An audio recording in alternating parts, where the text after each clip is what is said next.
Okay, I told y'all I'd give y'all an update on the studio construction.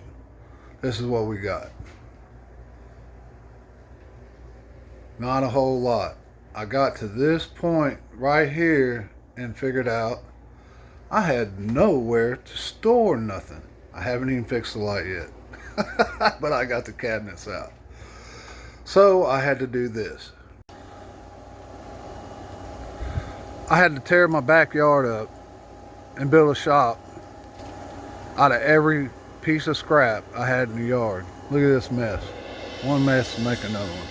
But now we have a shop to put everything in, and we can continue on with the remodeling of the so-called studio I had. There is where the bed went. Look, it's got to be the oldest new garage ever. Every piece of old wood I had around, I used it all. All right, till next time, Seazproductions from the Couch Studios. Thank you.